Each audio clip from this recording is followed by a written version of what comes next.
નમસ્કાર દર્શક મિત્રો, તો જોઈએ આજના સમાચાર 108 ન્યૂઝ મહેસાણાથી ગુજરાત ચીફ બ્યુરો અર્જુનસિંહ ઠાકોર પાસેથી। મહેસાણા ધોળાસમ પ્રાથમિક શાળા ખાતે કન્યા કેળવણી મહોત્સવ તથા શાળા પ્રવેશોત્સવ 2024 હર્ષોલ્લાસ સાથે ઉજવાયો। આ કાર્યક્રમમાં પધારેલા મુખ્ય મહેમાનોનું શાળાના મુખ્ય પ્રવેશ દ્વારથી સુમધુર ગીતના ગાન સાથે પુષ્પવર્ષા કરી સ્વાગત કરાયું હતું। મુખ્ય મહેમાન ડી.આર. પટેલ, કાર્યપાલક ઇજનેર, માર્ગ મકાન તથા અલ્પાબેન સથવારા શિક્ષકોના વરદ હસ્તે બાળકોના હાથ પકડીને જીવનમાં શિક્ષણની કેડી બતાવી શાળા પ્રવેશ કરાવ્યો હતો।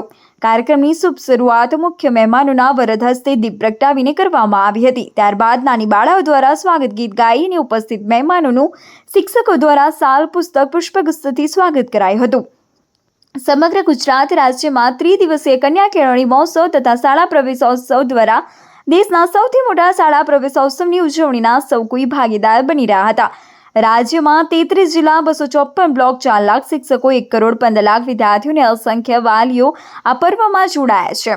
રાજ્યનો સૌથી મોટા ઉત્સવ શાળા પ્રવેશોત્સવનો શુભારંભ મુખ્યમંત્રીએ બિલિયાંબા ગામથી કરાવ્યો હતો। તે સંદર્ભમાં તેમણે બિલિયાંબા ગામના નામ પરથી જણાવ્યું હતું કે અક્ષત બિલી ભગવાન શિવને અર્પણ કરવામાં આવે છે અને આ 3 પાંદડાના બિલીપત્રની જેમ વિદ્યાર્થીઓના જીવનમાં વિકાસમાં વાલી, શિક્ષક અને વિદ્યાર્થીઓના ત્રિવેણી સંગમ થકી રાષ્ટ્ર વિકાસનો પાયો મજબૂત બને છે।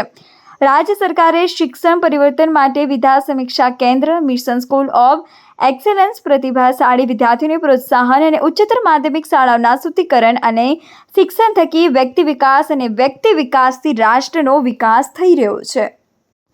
વધુમાં અટેન્ડન્સ એસેસમેન્ટ, એક્રિડિટેશન અને એડમિનિસ્ટ્રેશન થકી શિક્ષણનું મોનિટરિંગ કરવામાં આવી રહ્યું છે, જેનાથી આજે આપણે 100% નામાંકનની નજીક અને 20% સુધી ડ્રોપ આઉટ રેશિયો ઘટાડી શક્યા છીએ। વધુમાં વિદ્યાર્થીઓ, વાલીઓ અને શિક્ષકોએ ટેકનોલોજીનો ભરપૂર ઉપયોગ કરવા માઇક્રોસોફ્ટ ટીમ સોફ્ટવેરમાં 25 કરોડથી વધુ ઓનલાઈન ક્લાસ, વર્ષ 2018થી શરૂ થયેલ યુટ્યુબમાં 9 કરોડ વ્યુઅર, આર્ટિફિશિયલ ઇન્ટેલિજન્ટ જી શાળા સહિત દરેક પુસ્તકમાં QR કોડનો ઉપયોગ કરવામાં આવી રહ્યો છે। આ પ્રસંગે મહાનુભાવના હસ્તે આંગણવાડી અને શાળાના પ્રવેશપાત્ર વિદ્યાર્થીઓને બેગો, પુસ્તકો સહિતની શૈક્ષણિક કીટ વિતરણ કરી શાળા પ્રવેશ કરાવ્યો હતો। આ ઉપરાંત 100% હાજરી, રમતગમત, અભ્યાસ, સાંસ્કૃતિક કાર્યક્રમો અને રાજ્ય કક્ષાની પરીક્ષાઓ સહિત ધોરણ 3 થી 8 સુધીના પહેલા, બીજા અને ત્રીજા ક્રમે આવેલા તેજસ્વી તારલાઓને મહાનુભાવના હસ્તે સ્મૃતિ ભેટ આપી પ્રોત્સાહિત કરાયા હતા। કાર્યક્રમના અંતે મુખ્ય મહેમાન સહિત મહાનુભાવોએ શાળાની વર્ગખંડો, શાળા પરિસર સહિતની સુવિધાઓનું પ્રત્યક્ષ નિરીક્ષણ કર્યું હતું। આ સાથે શાળા કેમ્પસમાં વૃક્ષનું વાવેતર કરી સૌને પર્યાવરણ જતન સંવર્ધન માટે સંદેશ પાઠવ્યો હતો। આ પ્રસંગે ડી.આર. પટેલ, કાર્યપાલક ઇજનેર, માર્ગ મકાન, અલ્પાબેન સથવારા, CRCO બાસરિયા, અર્જુનજી ઠાકોર, પૂર્વ તાલુકા પંચાયત ડેલિગેટ, હાલ મહેસાણા જિલ્લા પત્રકારિતા પરિષદના પ્રમુખ દીપસિંહ ચૌહાણ, તલાટી ક્રમ મંત્રી વજયસિંહ ઠાકોર, SMC પ્રમુખ સંજયજી ઠાકોર, સુરેશભાઈ મકવાણા, મુકેશભાઈ પટેલ, વિદ્યાર્થીઓના વાલીઓ, શિક્ષકો, આંગણવાડી બહેનો, ભાઈઓ, બહેનો મોટી સંખ્યામાં ઉપસ્થિત રહ્યા હતા।